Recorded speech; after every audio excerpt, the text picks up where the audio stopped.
to your eyes, I knew it was true. I said, hey, I'll be gone today, but I'll be back from around the way. It seems like everywhere I go, the more I see, the less I know. But I know one thing, that I love you. I love you, I love you, I love you. Now I'm not a highly metaphysical man, but I know when the stars are aligned, you can bump into a person in the middle of the road, look into their eyes and you suddenly know. Rocking in the dance hall, moving with you, dancing in and out in the middle of June.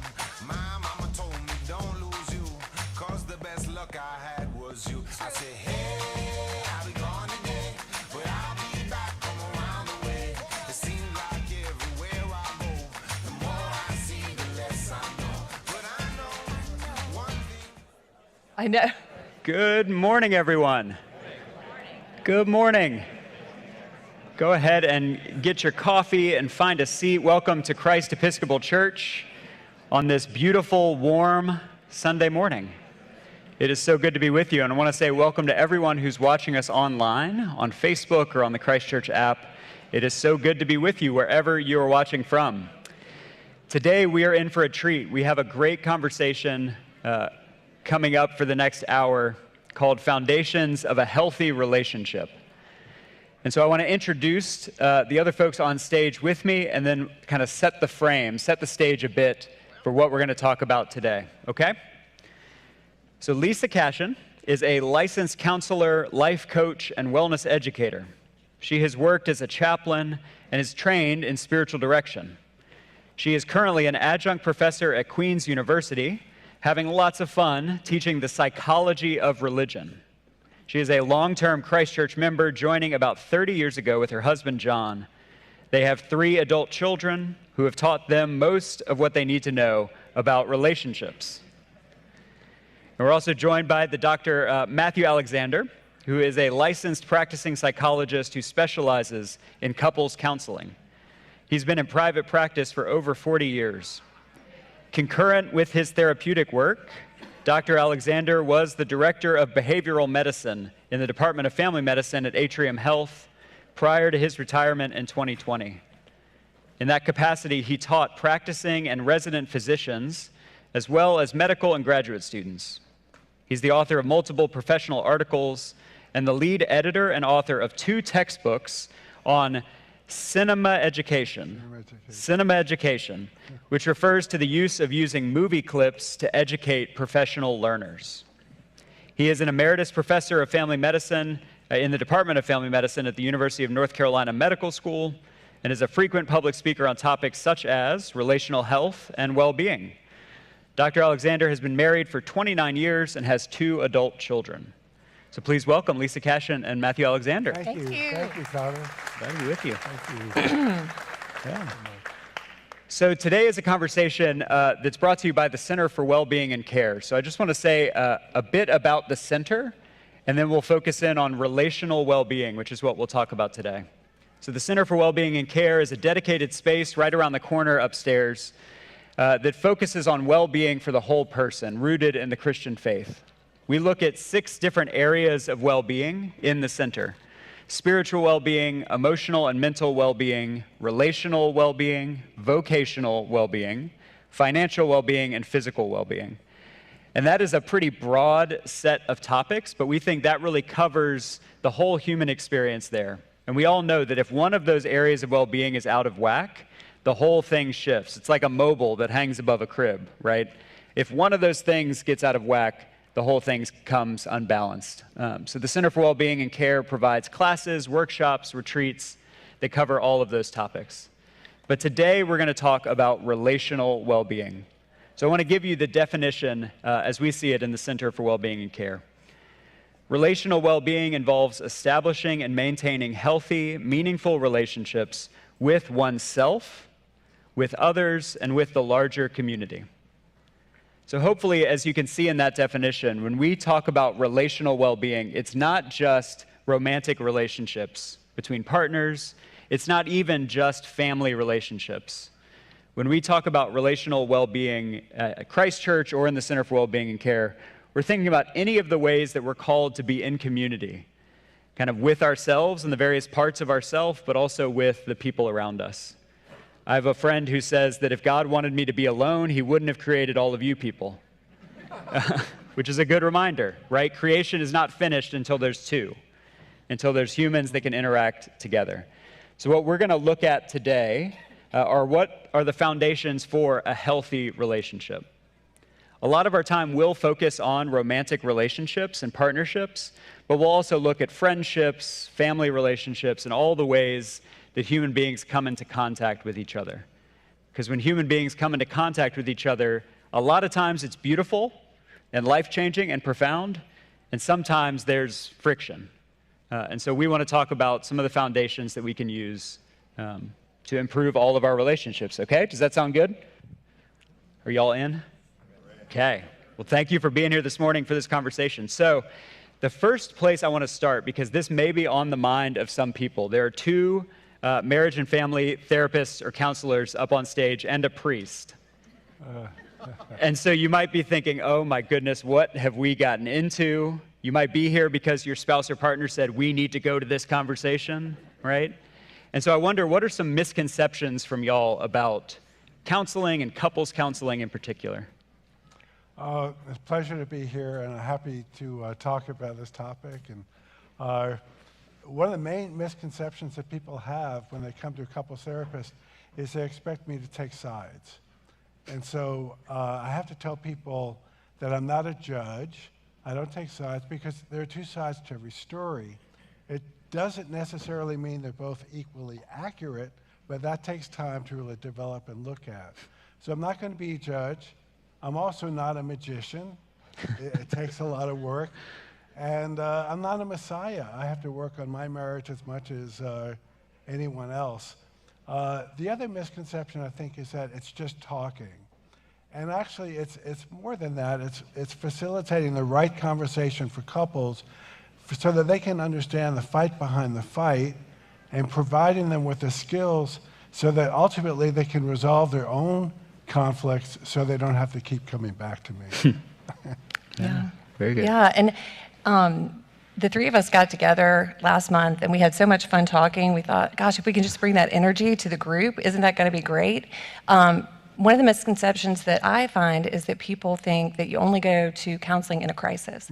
And that, I remember Matthew even saying in our conversation, oftentimes he wishes when he's meeting with people that they would have come earlier. Right. And so I get really excited in the opportunity to work with people when they're not in crisis, when things just feel different, when there's been a change or a transition, family grows, job change, move, to really help people think about ways that they can improve their situation, right? It's not so much corrective, but opportunistic, right? Opportunities to learn and grow together, right? Growth opportunity.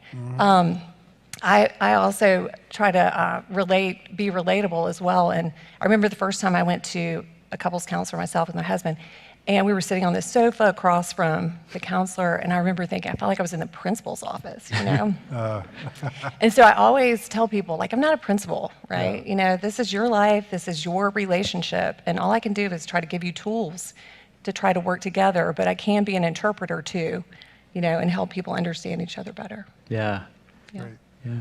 Well, I think what that brings up is it's true in all relationships. We're never given a manual on how to do relationships.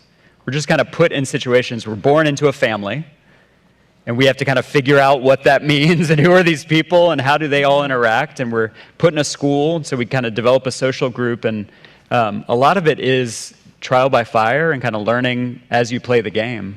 And so I think it's so great what you've both said that it's okay to say, I need some help figuring out how to be in relationship. Absolutely. Yeah, because it's not a given. Yeah. It's funny because it's the most important thing we do in our life to mate with somebody if we're in that situation, to have kids, but there's very little training, just you're thrown into it. Yeah. And it is, I know that Connor does a lot of premarital counseling, and so do I. And sometimes I feel really privileged just to be the first counselor someone's encountered in that situation, right? To kind of make it seem more accessible, to make it seem more playful even. Something where people are encouraged to experiment and consider ways that their family of origin maybe didn't do it the way they want to do it, and to consider creating the culture that works for them. Yeah. Okay, well, we're going to go into the weeds in just a little bit about different stages of life and relationships at each stage and kind of how we can focus. But first, I just want to give you the headlines, because there may be some people in here still who are going, all right, couples counseling, what is this? So I wonder, what are some of the greatest hits from your couples counseling? What are the things that you say over and over again that are kind of common threads across couples? Yeah, I wonder if any come to mind. Well, I can tell you the thing that most people, when they call me, want to work on is they don't feel connected to their spouse. So what does that mean? A lot of people don't know what that means, but connection is knowing what your spouse thinks, feels, is doing, and caring about it, and feeling the same thing back. So when people don't feel connected, it's very troubling. This is a person I've chosen to be with out of all the billions of the people in the world, and I don't feel connected. The next thing I hear a lot is people will present and they'll say, we don't communicate well. And what that often means is they start out thinking that communication means you say whatever comes to mind. And it just doesn't work that way. So people have to learn how to communicate. The other thing that comes up a lot is attachment injury. When I really needed you, you weren't there for me, and I'm having a hard time letting go of that. And sadly, a lot of attachment injuries that I see are infidelity. And infidelity is a very painful thing that happens in many couples. It is treatable, it takes work, but that would be a common theme as well. Yeah, oh gosh, and connection is such a big deal. We've been talking about it this weekend in a workshop on Saturday. And gosh, if you walked into the building today, connection is on all the signs, on the gates. So connection's important. And I think it's really important to also define connection for people. So I do a lot of work with people around their personality styles and what connection means to them, right? But regardless of, if you're more introverted, it doesn't matter. Connection is so important. We know that connection contributes to immunity, physical health, mental health, emotional health. We also know that connection provides comfort and confidence, right? So when people feel confident and competent and connected, the sky's the limit, right? It's going to support creativity. It's going to support motivation, right? So connection, we're all wired for it. We're social beings. It's in our DNA. However, in relationships, oftentimes there's a misconception about what connection means, right? So someone who is very naturally drawn to others and outgoing and makes friends easily or connects with individuals quickly, right, is going to find that to be very natural. Someone who is more introspective, maybe more cautious and careful, connecting can take more time, and it can be sometimes challenging or even painful. So I think with couples, it's important to know that, but also couples who have children. I'm really always driving this home, because so often we find with children and young adults that if we don't really understand how they connect, situations that are new, when there's change, or when kids leave home and go to college, right, or change schools, it can be very disruptive. That sort of grounding and connectedness that maybe they've developed over a long period of time goes away. Promotes anxiety and depression, right, despair and helplessness. So if we can somehow learn to communicate that more and empower people, also empower teachers and parents and medical providers to sort of inquire about that. What's going on in your life? Not just what are the symptoms, but what's going on in your life, right? What's missing? What's changed? I really think it makes a big deal. Yeah, if I could add one thing, men and women have different ways of connecting. So one of the ways that men connect is what's called side-by-side intimacy. We're together, we're doing something together, we're going to a football game together, and we don't need to talk, we're just side by side. Women, women often like, I mean, football is a good thing to talk about today.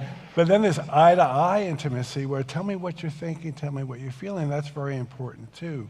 The thing with side-by-side intimacy is it works up to a point, but it's wonderful to watch a show together, but if people are double screening, that doesn't count. That's not intimacy. Intimacy is sharing an experience, not double screening. But I think gender is a factor as well. It's a good point too, because oftentimes the sort of developmental experience for men or women can be that, right? And so then you come into a relationship where you're expected to provide that for your partner. Right, and it looks different. And sometimes, sometimes one partner can learn to do a little side-by-side connecting. Right? Like it doesn't always have to be so much emotional sharing. Yeah. But to have that variety is important, right? Correct. And just to define terms, double screening is when you're watching TV and you're on your cell phone at the same time. Right. So you're checking your email or scrolling on Facebook and the screen's on. Right. And you're connecting with your partner. Quote unquote. Yeah. You're in the same room. You're in the same space. Right. Yeah. And the joke I've heard is, why do men love golf so much? It's because they can't ask their friends to go on a walk and talk about their feelings. But you can't play golf and go on a walk and talk about your feelings, right? That's very good. So it's that same idea. Yeah. Yeah, So, don't get me started about golf, because that is a big issue that comes up a lot.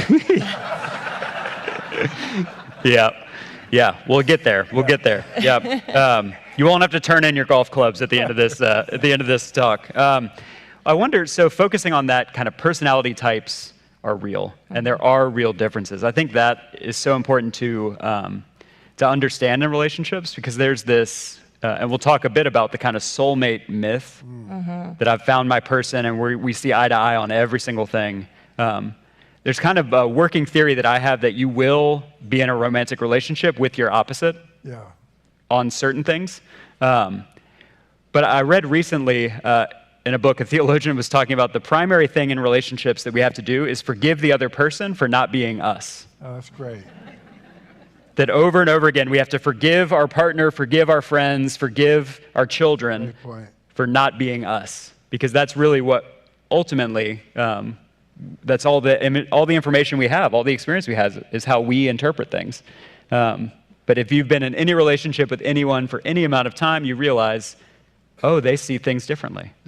Yeah, They're and receiving really, different information than I am. And really, the growth mindset is let's thank them for being different, right? Thank them for encouraging us to stretch and grow and learn new ways of being and to appreciate the variety of personalities out there. It's easier said than done sometimes.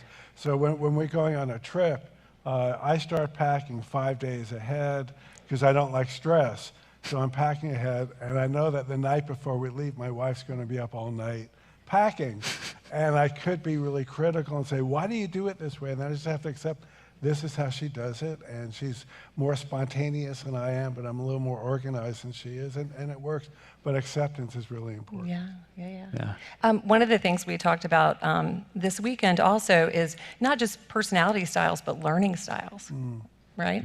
So we talk about learning styles with children and how important it is to know if people are auditory, visual, or kinesthetic. But gosh, all we are is grown-up children, and we're all still learning and communicating and taking in information. And knowing that your partner's not auditory can be one of the biggest hacks of all, right? Like write it down.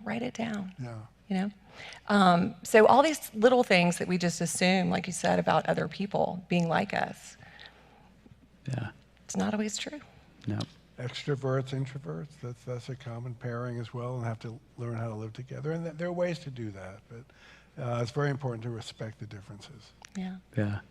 Well, I wonder, so we mentioned it kind of already, the difference, and I love this weekend at the workshop, you named the kind of destiny mindset versus the growth mindset. Right. And I would kind of add in there the soulmate myth that our culture sells us, and we've kind of all bought because of every movie we've ever seen, right? It's Jerry Maguire, you complete me.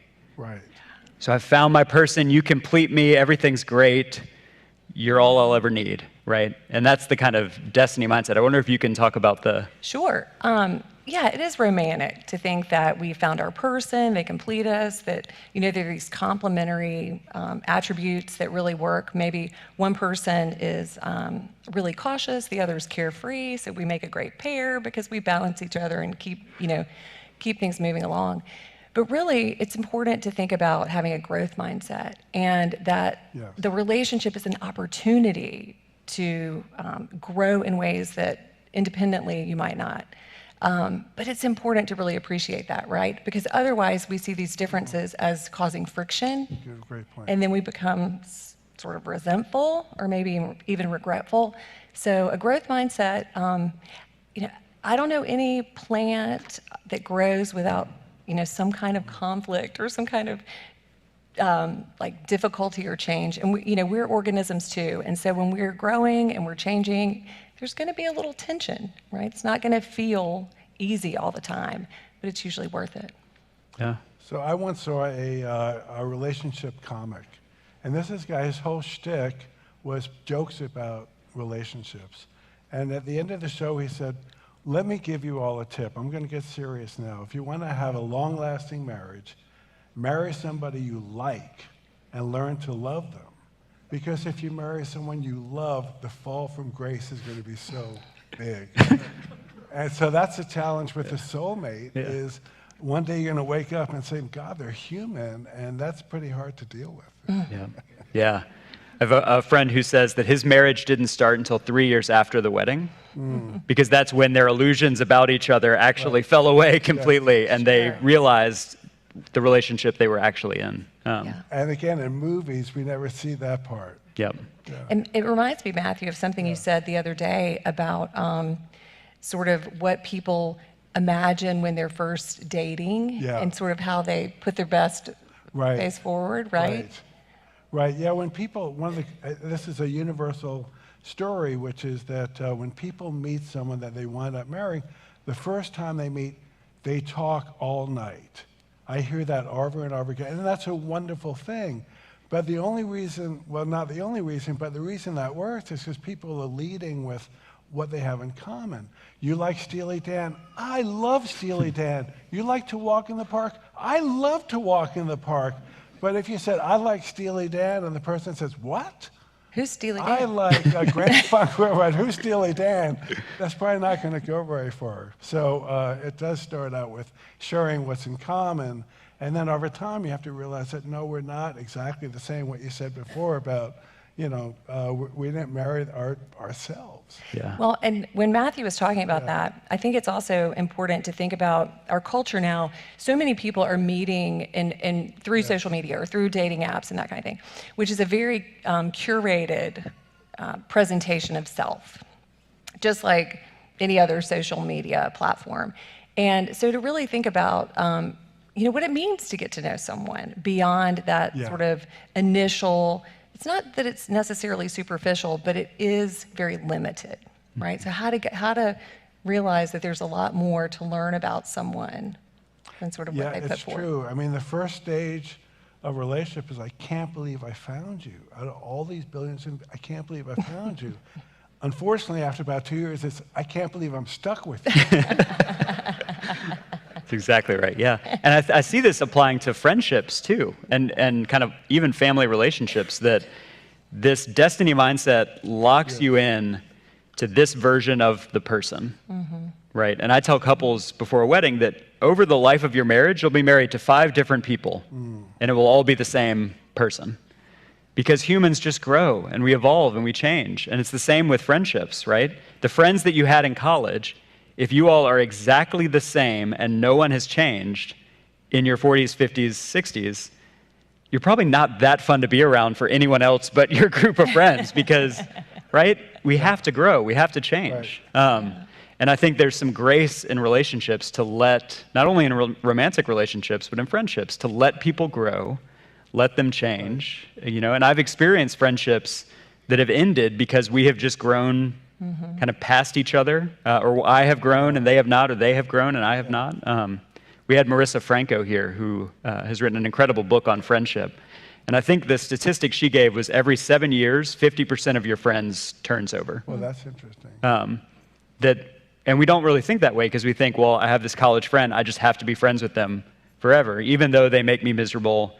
I don't like talking to them because they always complain about whatever, fill in the blank. Yeah, I think it's also important to think about that we don't have to, just like we don't need our spouse to be our friend for every aspect of our lives, we don't need each friend to fill all of our buckets, right? Like sometimes we have friends that we play sports with or raise children with or go to church with or work with, and they don't have to all overlap, right? So we can have an array of friends. We can still keep up with our college friends.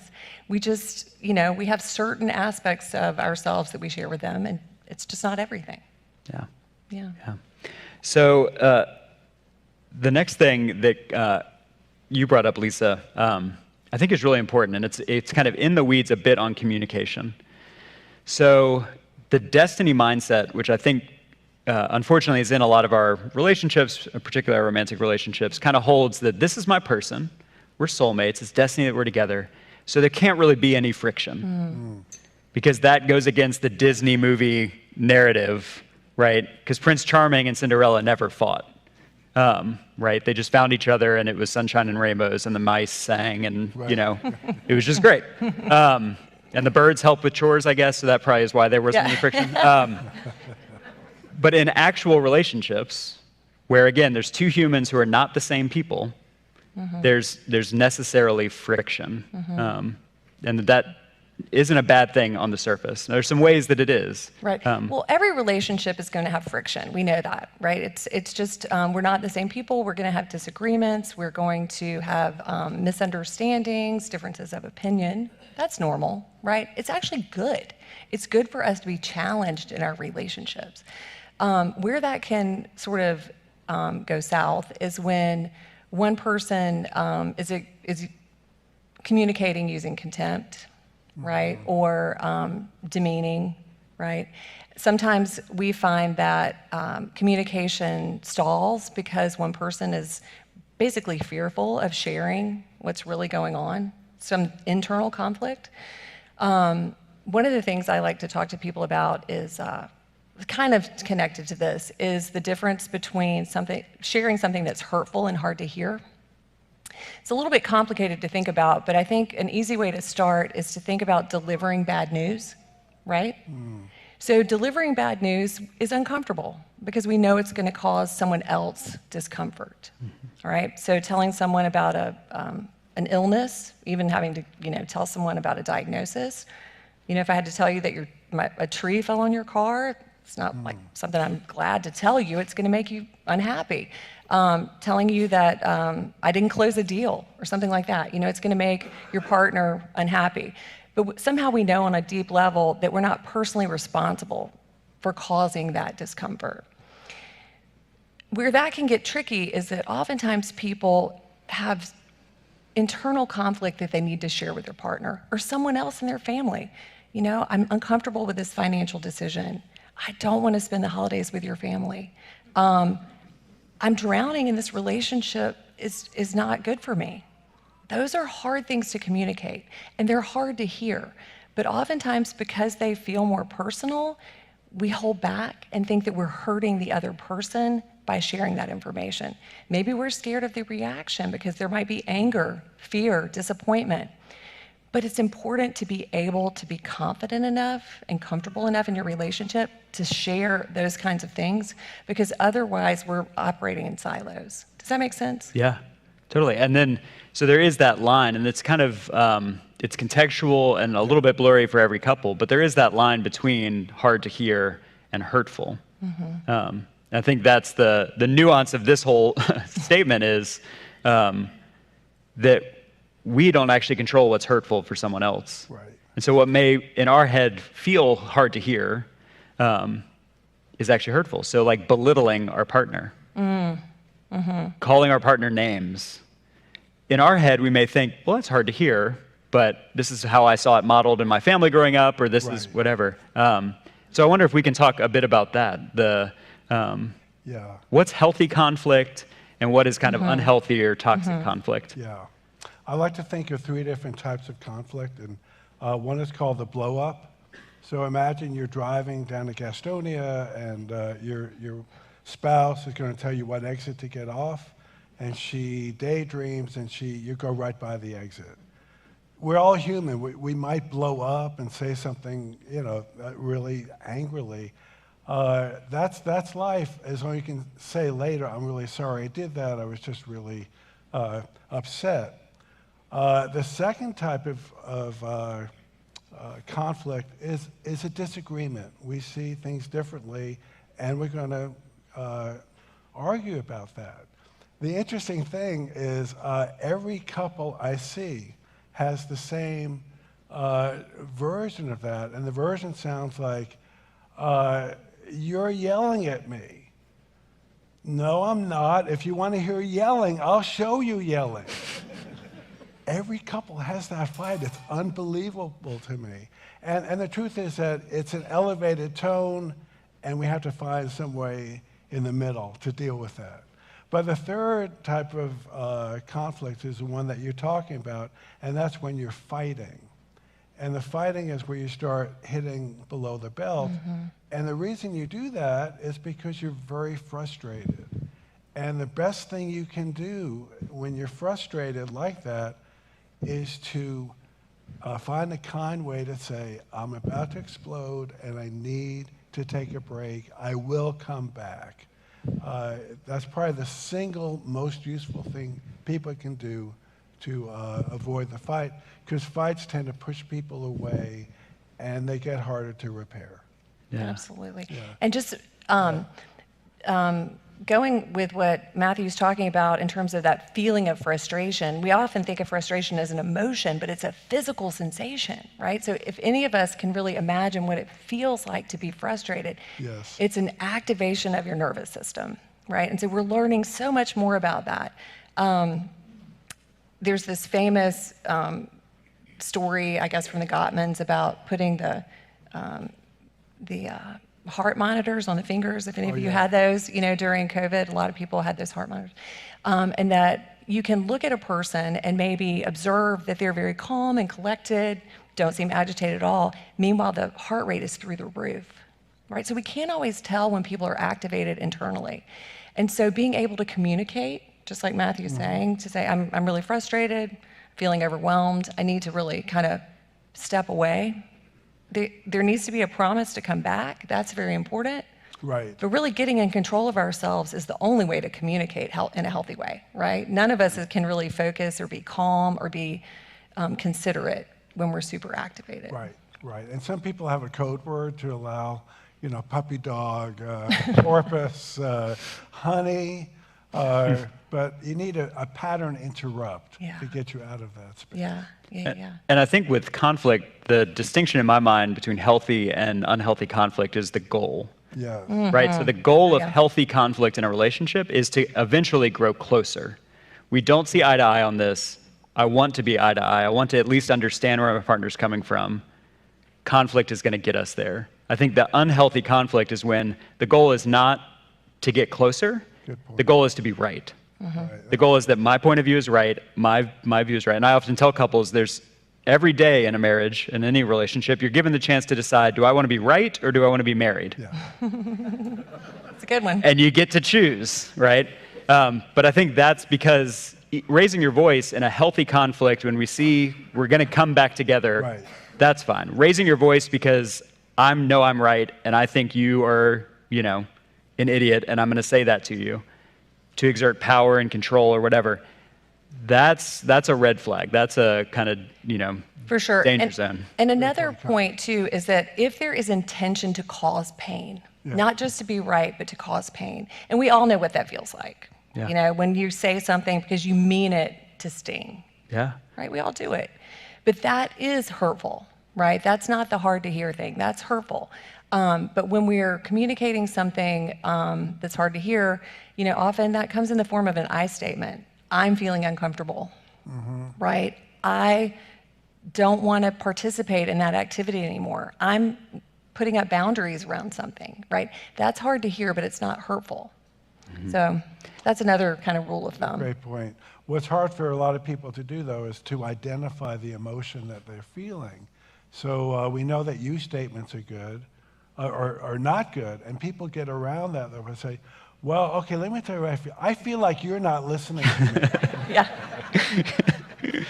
Well, it just feels, I don't Exactly. feel listened to is a lot better. Yeah.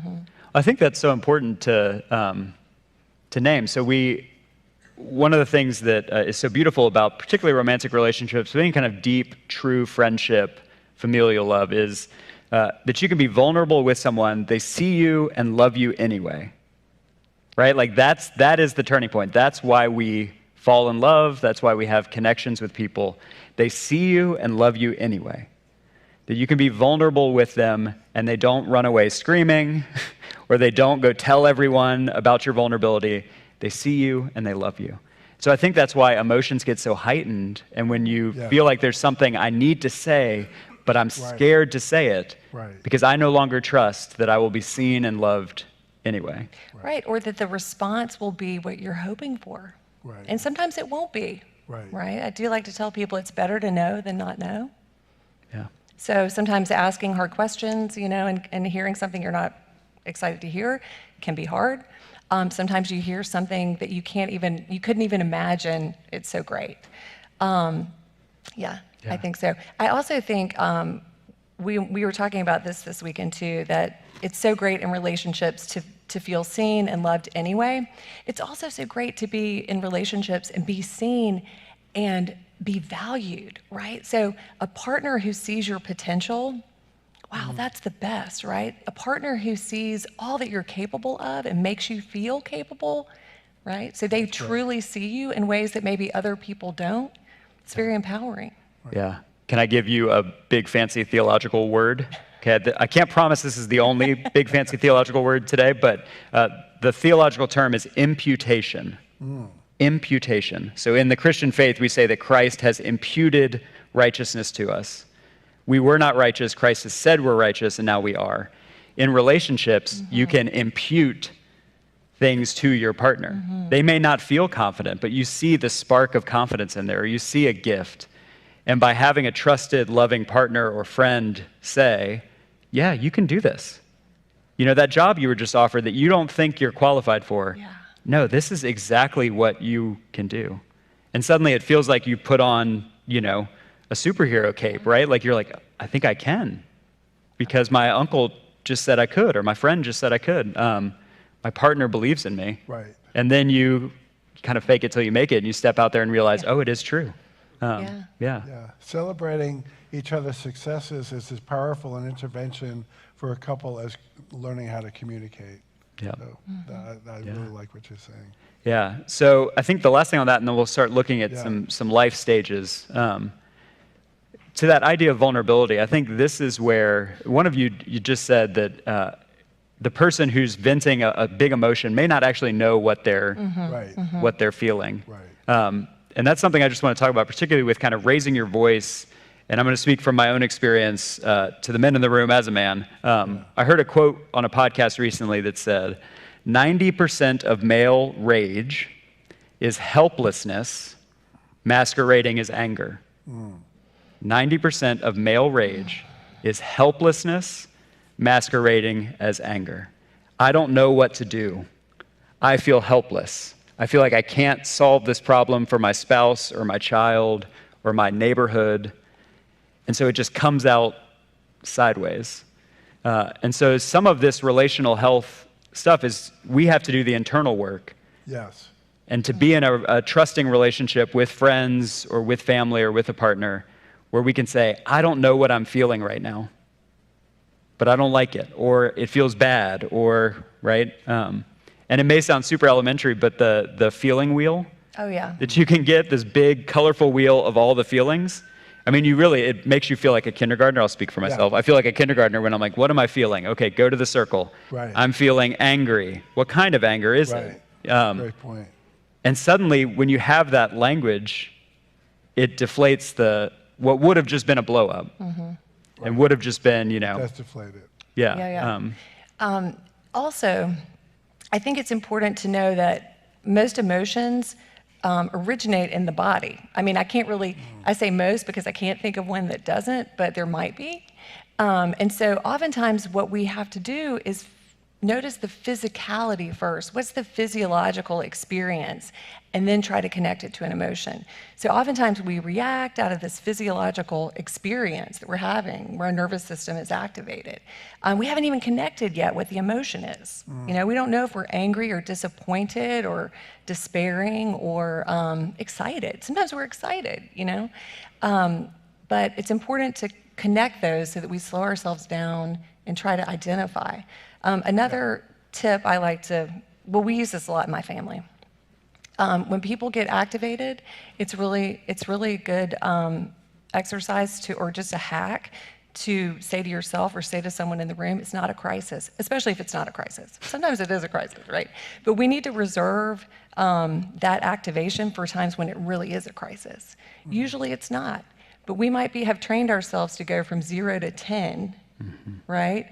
When someone can't get their shoes on in the morning to get in the car to go to school. Yeah. Right?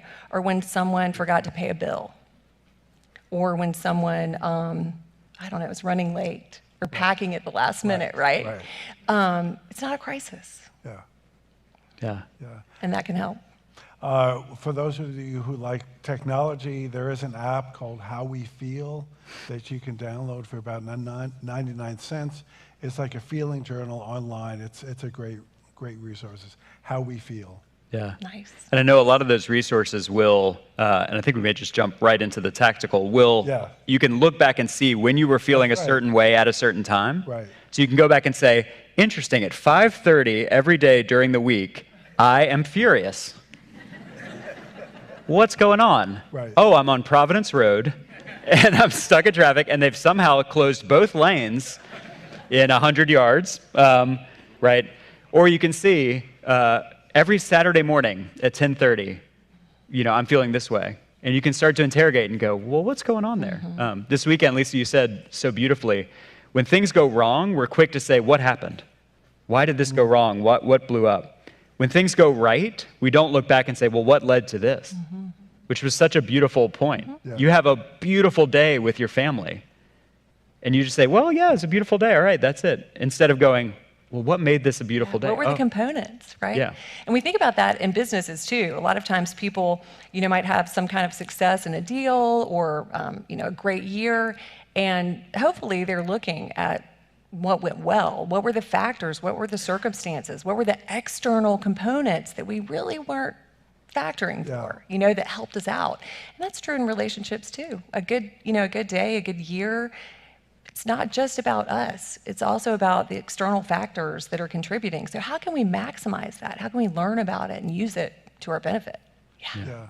So in couples therapy, I do something called the reverse Oreo, which is I start out with something good. What's going well between the two of you? It's very important to embrace that.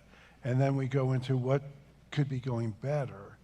And then we finish with, well, what went well today? So I think focusing on strength is very important. Yeah. Yeah. Okay. Well, let's look in our last little bit here. Let's look at some of the stages of life and what are important things to keep in mind in relationships at these stages. We've named some of this already, but I wonder in young adulthood, so when you are maybe fresh out of college, fresh out of high school, you're kind of with a group of friends that you've been with potentially for a few years in school. This is often the time where you meet a significant other for the first time, or you have a first kind of serious relationship. You've already mentioned that infatuation. Right. That at the first stages of any relationship, everything's great. Everything's sunshine and rainbows. I wonder if the one thing I wrote down about this phase is it does take a while to realize that you're friends with people just because you've been close to them. This is like friends and relationships by proximity. And that I think back to the beginning of feeling like we have to be friends with someone forever. But young adulthood for me calls to mind, that's that time where you're actually figuring out who am I, separate from my parents, separate from the school I went to for 13 years, separate from all of these things. And there's a lot of like kind of figuring myself out in that time. But I wonder what comes to mind for you in young adulthood. What are the Yeah. have anything else to add? Well, I think looking at when you meet somebody, looking at whether you share similar values is a very important thing. Finding someone that's committed to this growth mindset that Lisa talked about. And one of the challenges for couples early on and really throughout life is navigating time and space. So one person may want to see the other person every day. The other person maybe want to see them twice a week. How often are you physically intimate? How often do you go to the movies? And being respectful about that is very important. So navigating time and space is one of the tasks for young couples. Yeah, for sure. And I think too, in addition to the romantic relationships, there's this great book and called The Defining Decade. I bet everybody in here has heard of it or read it. And it really talks about how oftentimes we sort of get siloed with our group of friends. And so we start to have this group think where we have expectations that are similar, or we have goals that are similar, or even become critical of the same things, and how important it is at that age to be kind of breaking out of that and to be thinking about other opportunities or other possibilities of thought, or just being more curious, right? Not being sort of stuck in that similarity of one group. Yeah. The other thing, I think, being aware of red flags. So often when people are struggling later, they'll look back and say, I should have seen this. So excessive alcohol abuse might be an example. And it's tough because both people may be drinking a lot when they first meet, because it's that phase of life, but then one person outgrows it. But red flags, maybe you have a trusted person you can talk to about that so that you can make a decision about that. Yeah. That's a good point. And I want to put a plug in. You mentioned Defining Decade. We had Meg J here last fall. So if you are in your 20s or 30s, or you love someone in their 20s or 30s, go back and watch that conversation. We're going to kind of speed through these last ones because I want to make sure we get each one. But partners who have young children, I mean, we could do, and probably should do, a whole hour just on that. Lisa, I love this weekend you talked about the quantum leap from being a couple to then being a couple with children. And how kind of unprepared most people are for that. Right, I do think it's a big surprise for people. Oftentimes we kind of go from being these sort of independent operators together to being pretty dependent collaborators really fast. So you think about bringing a child into the mix, to individuals with demanding careers and social lives and workout schedules and preferences are usually able to kind of manage that, because you can sort of let your partner know, I'll be home, after work and after my workout or whatever. You bring a baby into the mix and suddenly we're dependent on each other in such a new way. There's really a lot more reporting. We need to really let each other know the plan. Are you going to be traveling? Are you going to be able to get to the daycare, right? What's your workload like? And it's a big change. It's a good change. It's an exciting change, but a lot of time people are unprepared. Yeah. One of the concepts that I think is very important, because there's so much limited time, is compression, trying to get 2 or 3 needs met at the same time. So I love to play music, and when my son was very young, I'd put him on the bongos, I'd play music, and sometimes he would just chew on my CD, but at least we were together. And then if you like to be outside and you like to talk to your spouse and you want to spend time with your toddler, stroll them. I see a lot of people running together and they're strolling their child. So try to find things to combine a lot of different needs at the same time. And the other thing I have to remind people is, even though it's very stressful, this is what everybody wants. And you're going to look back in 20 years and say, this was the best time of life. So kind of reframing that even though it's tough, it's a wonderful time. Absolutely. And really, again, that growth mindset, get creative. Right. Just like Matthew's saying, find ways that you can put a bunch of things together in new ways. Yeah. But again, it takes some creativity. Yeah, maybe on Sunday, get the whole family together and cook a big meal that you can use all week. Saturday morning could be cleanup, where everybody helps. Getting kids involved in chores very early on, makes it a lot easier later in life. So don't be afraid to use everybody as resources. Yeah, and I think it's the recognizing that the priorities increase exponentially. The time is the same time, right? Like the same 24 hours. And so figuring out how are we gonna make this work? And so all of these could be whole conversations. Parents with adolescent children. I think one thing I've written down is that's another quantum leap. Because right when you get into a rhythm with a sweet, precious angel young child, it shifts. And so I think the importance there is communication. Absolutely. And the greatest communication, honestly, is role modeling. Good point. Okay, so what we are, how we communicate with our spouses, how we communicate with each other, with people outside of our families, we are creating this environment that our children are living in and learning from. And so it's not uncommon to see their communication styles imitating ours, right? Yes, absolutely. Yeah. So being really mindful that they're picking up on everything. They're what you're just like we have we've been encouraged to see things from our family of origin. We're creating that. It's sort of a pipeline. So be mindful. Let's be sure we're communicating what we want them to carry out into the world. I think choosing your battles carefully, thinking back to what we were like when we were teenagers. But also, I want to put a plug in for asking the right question.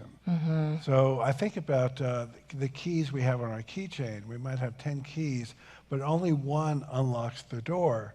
And so asking the right questions, trying to get somebody to open up. And with a teenager, the wrong question is, how was your day? Well, you're not going to get anything. One time, I got so frustrated with my daughter because I wouldn't get anything when I asked her that. I decided to ask her a different question. And the question was, well, tell me about the range of emotions you had today. We were talking for an hour and a half. That was your daughter. That's my daughter. Right. So try to experiment with different questions with teens so you get them to open up. I think too, really, back to the personality piece, really getting to know them, from a young age, but especially in that adolescent time frame. You might have a child who's very social and really needs a lot of interaction, right? It's not a bad thing if that's who they are. So steer them in the direction where that social opportunity is really healthy. You might have a child who really prefers to be a little more solitary, or have a really smaller group of friends, which might not always match your spouse's and your personality, right? And just recognizing that's okay, it's healthy too. But to keep open communication, I think really matters too. Yeah, and be open that the teenager may want to communicate with you at midnight, and take advantage of that. Yeah. And I've the last kind of stage, and then we're going to unfortunately have to wrap up, is partners with no kids, partners whose kids have left the house, partners who find themselves in that growth, kind of growing, maturing, changing through life, and suddenly here we are with each other. And so what kind of advice would you give to partners maybe later in life to strengthen their relationship? I think one thing I would recommend, it's easy to get caught in a rut. And there was a recent study that found one of the things that really gets couples feeling close is novelty. So make it a point to do something together every week that you've never done before. And if you do that, it helps to stay connected. And I mean, that's exactly what I was going to say. Oh, really? And I think that part of that is also developing a beginner mindset. Right? Yes. Which is hard to do when we're older. It doesn't feel good to be a beginner, right? We really enjoy knowing that we've mastered something, or we feel confident in an activity. It could be like you're great at golf, or you're great at your job. But developing a beginner mindset is an awesome opportunity to grow and develop together, choosing something that's novel, right? That you might find you like or don't like. And not being frustrated, as we do. We like to get frustrated when something doesn't come to us easily, right? But kind of having an attitude of experimentation, playfulness, Well, Well, I think obviously we could talk forever Yeah. about all of these topics. We're nearing the end of time, so the end of time, yeah. We're nearing the end of time. Yeah, I'm glad you're here. We're nearing the end of our time this morning. And so I wonder, I'll start us off, but I wonder if we can just give like one last bit of wisdom. What's a thing you want folks to take away? And what I want to say is something that's kind of come under the surface of all of this is obviously communication is the key in every relationship, but it's the solution for resentment. So resentment is the thing that will tank any relationship really quickly. When I meet with couples for premarital counseling, one of the first things I say is, in talking about marriage, but again, this is true of every relationship. Hey, you're back there. When you walk through a jungle, it's not the lions that get you, it's the mosquitoes. Okay? When you walk through the jungle, it's not the lions that get you, it's the mosquitoes. So most often what tanks a relationship is not the big thing. It's not the big out-of-nowhere crisis. It's the little, tiny mosquito bites of resentment that just build up and build up and build up until one morning you throw your coffee mug against the wall. And you say, you always do this. And it's because when that first mosquito bite happened, you didn't say anything. Right? You just said, okay, well, I love this person. We're meant to be. I guess I'll just kind of stomach this. Instead, in a relationship, when you can have the trust and the vulnerability to say, I don't love it when you leave the cabinets open.